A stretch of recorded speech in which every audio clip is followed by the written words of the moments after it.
I recently came to the realization that I've never made a full video of my LEGO Castle minifigure collection. So today we're going to be taking a look at all of my different armies, the random knights and peasants, and of course the mocks and other castle sets in my collection. This is just going to be a chill video where we look at some cool medieval minifigs, so I hope you enjoy. This is my 2024 LEGO Castle collection. So I have about 6 armies that I would consider to be full factions. Those would be the Black Falcons, Red Falcons, Black Ravens, Lion Knights, Vikings, Orcs, and finally the new Fright Nights from Series 25, which I am super excited to show you here in a little bit. Now I call those my full factions because I have some others like the Dragon Knights, but they are not in the best shape right now. Let me show you what I mean. My dragon army is made up of the Red Dragons from Castle 2013 and the Green Dragons from Kingdoms. I think it's really fun to mash up the many dragon factions into one, and it ties in a little bit to the lore of my castle world, but that's for another video.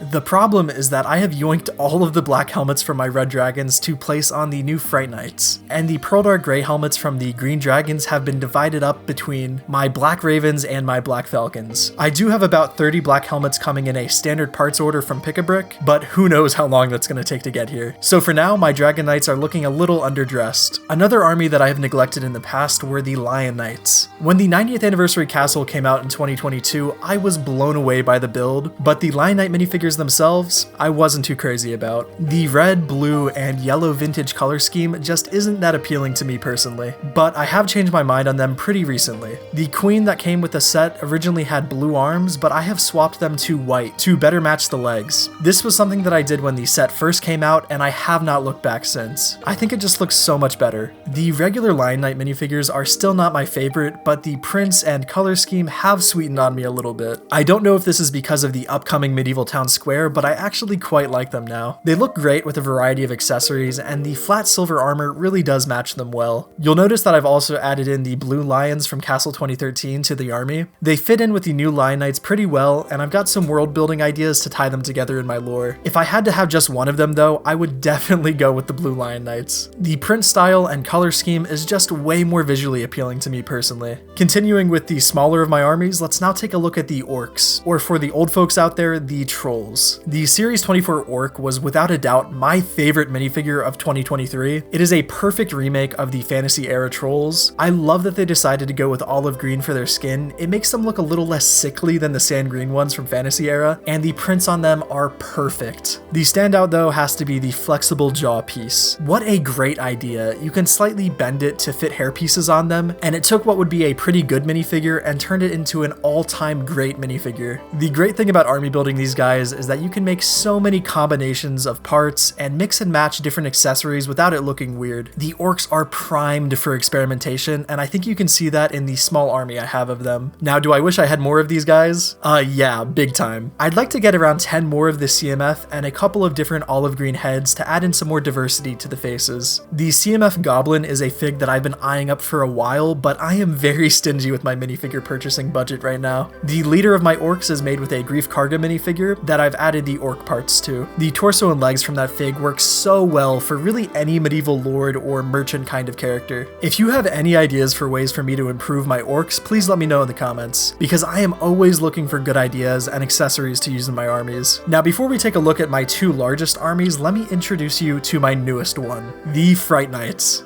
The second I saw Series 25 online, I knew I had to build an army of the Fright Nights. We have got to start with Basil the Batlord first. This so far is my favorite minifigure of 2024. I honestly can't see anything beating this. All around, terrific minifigure. I have made one change though. I've given him the Fright Night shield from Series 19. It's just got a slightly grittier style to it, and I think it helps Basil stand out in the army. And for those curious, I have left the original face print because I actually quite like the idea of him being a vampire. To go alongside Basil, we have his personal guard. I've given them a couple of halberds and those black helmets from the Dragon Knights. For whatever reason, I love making my King's Guard or Castle Guards wield halberds. It just feels right. I can't really explain it. Moving into the main force of the army, we've got my light infantry. They have the Nasal Guard helmets with a variety of weapons, from axes and swords to spears and flags. I wanted them to have a nice collection of weapons. For most of my armies, I have each unit carry specific weapons to that unit, but I wanted the light infantry of my my Fright Nights to have a bit more leeway in their weapon choices. This stems from the fact that I cannot imagine Basil having a strict rule about weapons for his light infantry. It just doesn't seem right. Now, I've also got a small archer unit of 2. These guys have black bows, black quivers, and black hoods. I would love to equip these guys with the medieval hood piece in black, but I just don't have enough of those right now. Even so, they look pretty sweet in the regular hood. Also, the Mando cape in gray looks so nice on Fright Nights. I could not recommend it more. Now, I've also got a couple of more heavily armored Fright Nights that I'd like to show you. These 3 have black great helms and red feathers along with the new sword recolor from the CMF. This sword works so well for the Fright Nights in my opinion. People have really been sleeping on this new sword mold. You'll also see that I'm using the custom gold printed great helm from Cult Bricks here. Before the Fright Nights were out, I really didn't have a great use for this print. The gold and black just didn't quite match any of my armies, but I think it is the perfect helmet for the Fright Nights. The gold matches really well with the detailing on the torso and legs, and I have been a huge fan of this look ever since I first tried it out. I've also given this guy a Batman cape because, I mean, come on, I had to. The coolest part though of my Fright Night army, at least I think, are the Goblin Cultists. I had a bunch of these Mordor orcs from Lord of the Rings that I wanted to make an army with, but I couldn't find a way to integrate them into my castle world until the new Batlord CMF came out. I decided that these guys would be Goblin cult members that worship Basil the Batlord and his vampiric magic. So I've dressed some of them in Basil's helmet and given them Fright Night shields to bear. The orange in their eyes looks so cool coming out of the helmets. I remember seeing a post somewhere that someone had used another orc head with this helmet and it looked incredible. Seriously, if you have any bright colored eye minifigure heads, give them a try with the Basil helmet. They might look really sick. But anyways, the idea with these goblins is that they approached Basil to learn his magic, and he promised them it if only they joined his forces to invade all of the other kingdoms. That's the short and sweet version of it, but I have a ton planned with these guys for a future lore video. But ignoring the lore, these guys just look awesome with the rest of my Fright Night army. I'm not sure how many more of the CMF that I'll pick up, but I'd definitely like to get a few more archers and a few more light infantry. I do have a ton of black helmets coming from Pick-a-Brick, so I can try a few different combinations when those get to me in like a year and a half from now. Finishing up the small armies, we have my Red Falcons. For those unaware, the Red Falcons originated from a torso that was available in LEGO stores for a very short amount of time, from around spring 2022 to summer 2022. They are now pretty hard to get your hands on, and a torso alone goes for over $5 on Bricklink. I was fortunate enough to get 12 of them back then, so I've got a decent little army of these guys. They look great in silver armor and helmets, and I've also given them some dark red capes. I've kind of split them into 3s as well, 3 of them with great helms and swords, 3 with nasal helms, and finally 3 with the grill helmet and spear. My idea is that the 3 with spears will be horseback knights, and the rest will be regular infantry. Oh, and of course, I have the leaders of the faction and an archer with a kettle helm as well. It is seriously such a cool minifigure that really should have come in a set at some point. I'm not holding out hope, but getting this torso in a new medieval set would be really nice, especially for all the castle fans that missed out on it. Moving from one Falcon to the next, let me show you the absolute state of my Black Falcon army. I know,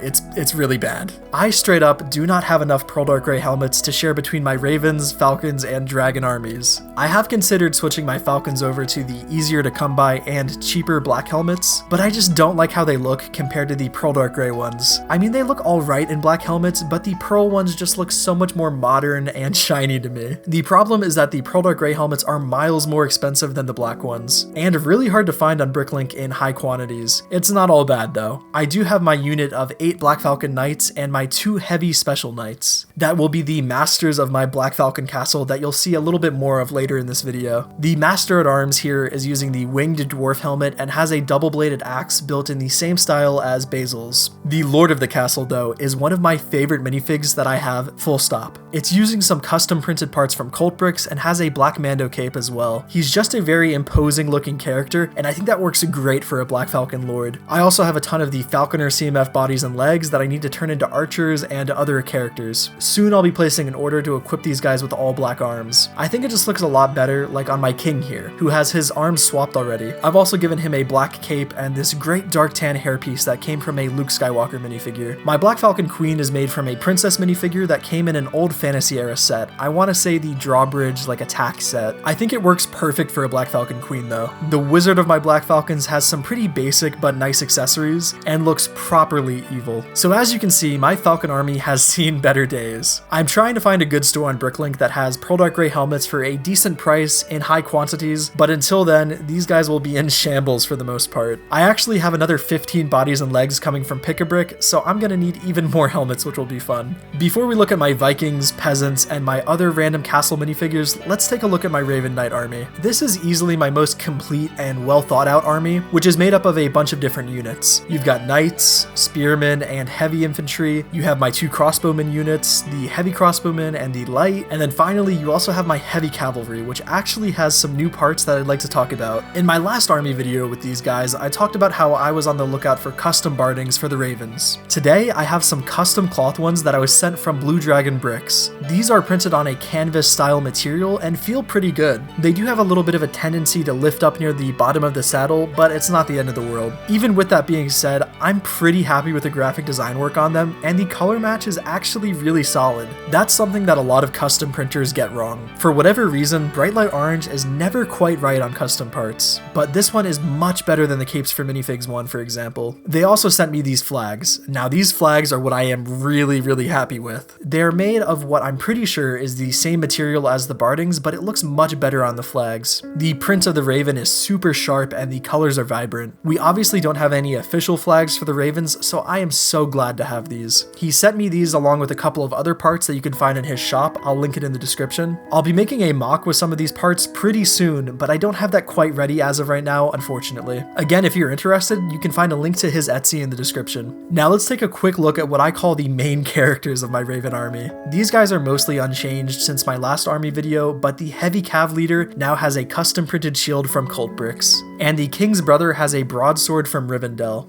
Okay, we've talked enough about the ravens. I now want to show you my Viking Horde, and then after that we'll take a look at my mocks, random castle figs, and finally my castle set collection. These are the Vikings that I'm currently displaying. I do have more Viking parts, but I'm just not using them at the minute. They are all in my minifigure parts storage. My favorites from the Vikings are definitely the Series 20 Viking, which has gotten so expensive over the years, it's a real shame. The custom Berserker that I made is definitely in my top 5 custom minifigures that I have ever made. And these 3 guys here look sick with the new pants from the Goat Herder. That old Boba Fett cape looks so great on this archer. I really love how this guy looks. If and when I make a Viking mock, I will definitely be adding a ton more Vikings from my parts collection. Again, these are just my favorites that I am currently displaying. Okay, let's now talk mocks. These are all of the mocks that I made that I still have put together. I couldn't bear to take apart this siege tower because for one, it actually scales almost perfectly with the Black Falcon castle that you'll see here in a second. And 2, it was one of my very first mocks that I made on this channel, and I still like how it looks, even though I could absolutely improve it. Then we also have my modular farmhouse. This mock is pretty bulky, I won't lie, but it still holds up in my opinion. The mock could definitely use some updating and improvements here and there, but it looks good enough on my shelf right now. I cannot wait to see how it will hold up against the upcoming Medieval Town Squares buildings. Now for my current project, the Black Falcon Castle. I have 2 walls completed that are identical on the outside. The idea is that these will be parallel to each other, so I wanted them to be a mirror design. The interiors are simple but pack in a nice amount of detail. This one has a rack for bows, a dummy for practicing your archery, and a couple of crates. I am super happy with these, and in my next episode of building a Black Falcon Castle will be me trying to tackle the back wall or maybe the back towers. I haven't quite decided which one I should do first. Let me know what you think in the comments and which one I should do first. Here's a quick look at the rest of my kind of random miscellaneous castle figs. Lots of random knights, peasants, and some more fantasy figs. These guys don't have a place in any of my armies and are honestly waiting for a big medieval layout for their home.